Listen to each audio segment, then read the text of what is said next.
बिस्मिल्लाहिर्रहमानिर्रहीम। अस्सलाम वालेकुम। Welcome back to my channel. उम्मीद करती हूँ आप सब ठीक होंगे। आज मैं शेयर करूँगी आपसे दाल चावल की रेसिपी।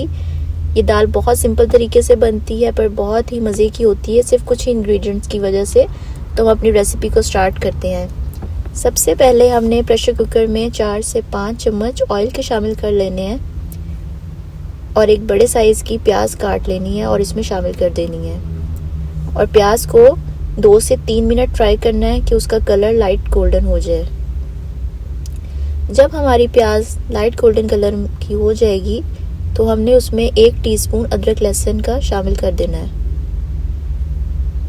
साथ में हमने 2 हरी मिर्चें इस तरह से काट के इसमें शामिल कर देनी है और हमने अपने मसाले को 1 से 2 मिनट मज़ीद पका लेना है। उसके बाद हम इसमें एक बड़े साइज़ का टमाटर शामिल करेंगे। टमाटर से दाल का एक बहुत अच्छा टेस्ट हो जाता है, तो ये आप लाजमी शामिल करें। टमाटर डालकर हम इसको थोड़ी देर भून लेंगे अपने मसाले को। जब हमारा मसाला इस तरह से हो जाएगा और टमाटर बीच में सॉफ्ट हो जाएंगे तो हम इसमें शामिल करेंगे अपने मसाले। 1 टीस्पून नमक,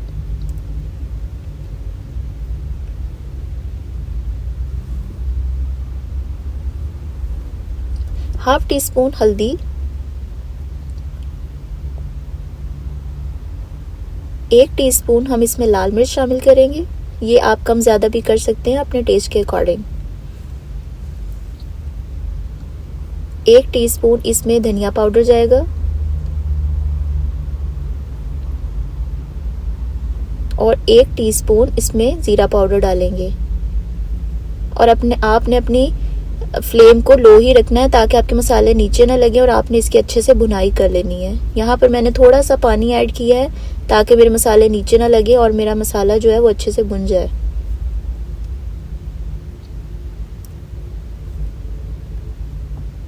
यहाँ पर मैंने 1 किनौर चिकन क्यूब ऐड की है। इससे दाल का बहुत अच्छा टेस्ट हो जाता है, बिल्कुल आपको रेस्टोरेंट स्टाइल वाली दाल की एक फील देता है, इसलिए आपने ये शामिल कर लेनी है। यहाँ पे मैंने 2 तरह की दालें मिक्स ली हैं, एक चने की दाल और मसूर की दाल।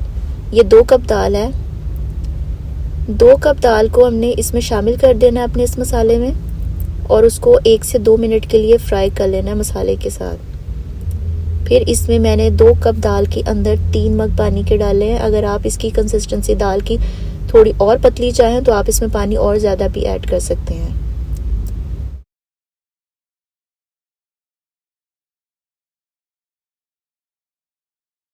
यहाँ पर मैंने 15 मिनट का प्रेशर कुकर लगा दिया था। 15 मिनट के बाद हमारी दाल यहाँ पर बिल्कुल रेडी हो गई है। अब मैंने इसमें 2 हरी मिर्चें शामिल करनी है।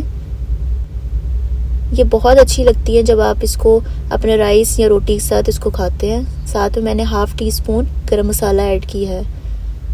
गरम मसाले से दाल का बहुत अच्छा टेस्ट हो जाता है, बहुत अच्छी इसकी खुशबू आती है दाल में। अब हम अपना तड़का तैयार करेंगे। हमने एक पैन ले लेना है, उसके अंदर हमने 1/4 से हाफ कप ऑयल का डाल लेना है। 1 टेबलस्पून ज़ीरा डाल लेना है और उस ज़ीरे को हमने थोड़ा फ्राई कर लेना है।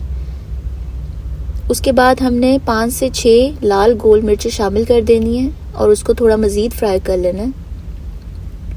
जब हमारा तड़का इस तरह से तैयार हो जाएगा तो हम अपनी दाल में इसको अब शामिल करेंगे और हमारी दाल बिल्कुल यहाँ पर रेडी है। तड़का लगाने से दाल का बहुत अच्छा टेस्ट हो जाता है। आप इस दाल को रोटी के साथ और चावल दोनों के साथ खा सकते हैं। बहुत मज़े की ये दाल लगती है। मैंने यहाँ पर इसको राइस के साथ लिया है, साथ प्याज और अचार लिया। दाल चावल प्याज और अचार के साथ बहुत अच्छे लगते हैं। यहाँ पर मैंने इसको ट्राई किया और ये बहुत मज़े की बनी है। इस तरीके से आप भी एक दफ़ा ज़रूर बनाकर इसको देखें और फिर मुझे अपना फीडबैक दें। मेरा न्यू चैनल है तो आप मेरे चैनल को ज़रूर सपोर्ट करें, जितना हो सके इसको लाइक, सब्सक्राइब और शेयर करें। Thanks for watching the video. अल्लाह हाफिज़।